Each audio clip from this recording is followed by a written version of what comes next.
자, 그러면 두 번째 종목으로 가보죠. 두 번째 살펴볼 종목은 유튜브 통해서 김인자님께서 보내주신 종목입니다. 자, 이 종목 ENF 테크놀로지인데요. 매수하신 가격이 32,500원. 오늘 딱 이 수준에서 종가 마무리가 됐어요. 비중은 10% 갖고 계시고 본전가까지 왔는데 여기서 매도를 해야 되는지 아니면 더 가져가도 괜찮은지 진단 부탁드립니다 라는 질문 들어왔거든요. 자, ENF 테크놀로지 많이 좀 주가 내려가다가 이번 주 들어서는 흐름 괜찮았어요. 계속 좀 오르는 모습, 오르는 소폭 내리긴 했지만 어쨌든 이제 본전가까지 왔습니다. 여기서 이제 매도를 해야 되는 건지 더 기다려서 수익을 더 늘려봐야 되는 건지 이 부분을 알아보도록 하겠습니다. 자, 이건부 전문가님, ENF 테크놀로지인데요. 32,500원에 10%. 이제 본전입니다. 조금 더 기다릴까요? 여기서 매도를 할까요?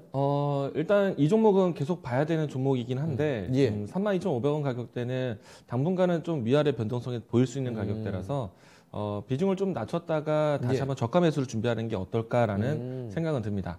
우선 ENF 테크놀로지가 좀 관심권에서 보는 이유는요. 예. 최근에 이제 동진 세미캠 효과가 있을 거라고 보고 있거든요. 얼마 전에 한동안 이제 일본의 수출 규제를 받아왔던 품목들 중에서 네. 포토레지스트 이 국산화에 대한 기대감을 가져왔었고, 예. 뭐 ENF 테크놀로지라든지 아니면 솔브레인, 뭐 램테크놀로지 같은 경우에는 불화수소, 에칭가스에 대한 수혜를 받아왔었거든요. 그런데 이제 한동안 시장에서 좀 관심이 좀 멀어지기도 했었습니다. 예. 뭐 기업에 대한 국산화가 틀렸다라는 것은 아니고, 얼마 전에 이제 동신세미캠에서 이 일본의 기술력만큼의 이 포토레지스트를 그리고 또 앞으로 이제 EUV 펠리클이라든지 이런 이제 소재에 대한 부분이 국산화에 대한 기대감을 좀 키웠기 때문에 예. 다시 한번 소재에 대한 부담을 가져온 게 국산화에 대한 수혜를 받아왔던 기업들이 다시 한번 좀 주목받을 때는 왔다라고 할 수 있겠고요. 그리고 동진 세미케미에 대한 기술 향상뿐만 아니라 그렇다면은 비슷한 시기에 맞춰서 이 반도체 디스플레이, 뭐 핵심 소재 부품 같은 경우에는 국산화에 대한 움직임이 그만큼 속도를 마치 따라줄 거라고 생각을 합니다. 예. ENF 테크놀로지 같은 경우에는 삼성과의 협업이 좀 있는 상태에 있고요. 물론 이제 저는 ENF 테크놀로지보다는 솔브레인을 좀 더 강조를 많이 해드렸었어요. 네.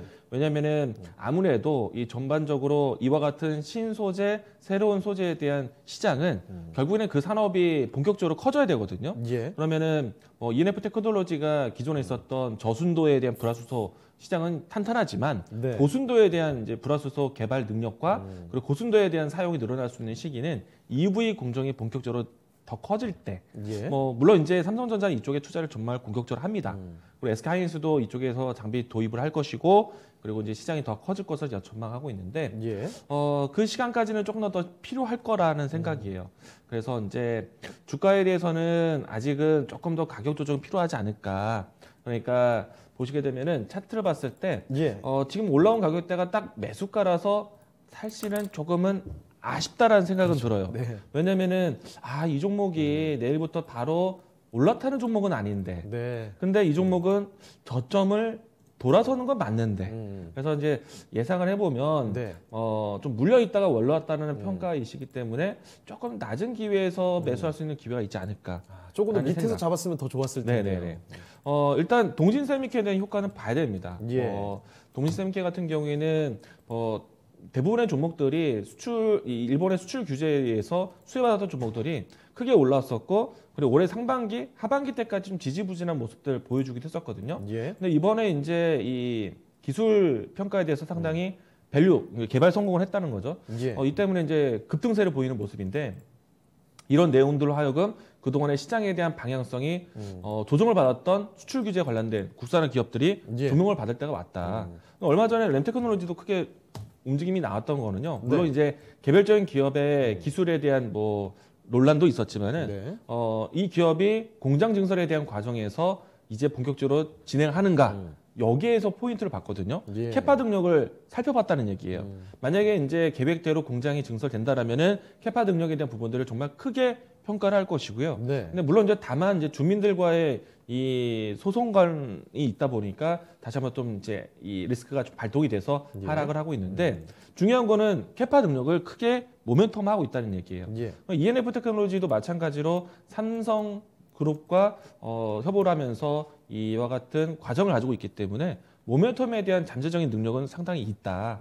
그리고 이제 소부장에 대한 관심 그동안에 제가 많이 이야기 들었는데 네. 왜 꾸준하게 올라가지 않고 쉬고 있는가? 올해 큰 이슈 중에 하나는요.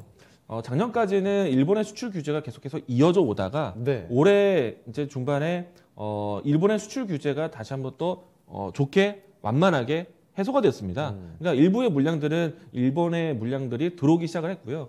그러면 이제 국산화에 대한 관심을 가지고 있었던 우리나라 제품군 같은 경우에는 아무래도 이제 경쟁력에 대한 기술 경쟁력에 대한 부분들이 좀 아쉽기 때문에 어느 정도의 국산화 물품은 확보가 되겠지만은 예. 결국에는 일본의 물품에 대해서 좀 경쟁력을 잃을 수 있기 때문에 당연히 소비자 기업들은 이 때문에 좀 하락을 했고 증시에 대한 움직임들도 좀 답답했었기 때문에 네. 저는 뭐 이와 같은 조정 흐름들을 미리 이야기를 드리기도 했었어요.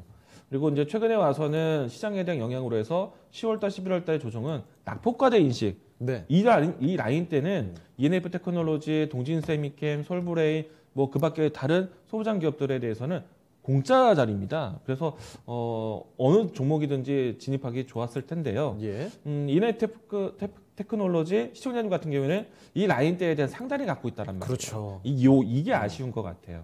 근데 이제 저는 두고 본다라면은 단기적으로 흐름했을 때는 35,000원대까지는 쉽게 올라오지 않을까. 예. 직전에 낙폭과대 인식이 되기 이전에 저점 라인대이기 때문에 예. 이 라인대까지는 쉽게 올라올 것 같은데 하루 이틀 정도 만약에 바로 반등을 보여주지 않는다면은 예. 박스권 상단에 대한 가격 테스트를 할 수 있다는 점. 그러면 조금 비중을 낮춰서 예. 다시 재접근하시는 게 좀 필요할 것 같고 뭐 하루 이틀 사이에 바로 움직임들을 직전에 있었던 가격권으로 당겨 올라온다라면은 예. 1차적인 목표가는 35,000원 네. 이렇게 이야기를 드리도록 하겠습니다. 네, 알겠습니다. 자, ENF 테크놀로지 살펴드렸습니다. 1차 목표가 35,000원 말씀을 해주셨으니까 이 가격도 한번 기억을 해두시길 바라고요. 자, 김인자님의 ENF 테크놀로지였습니다.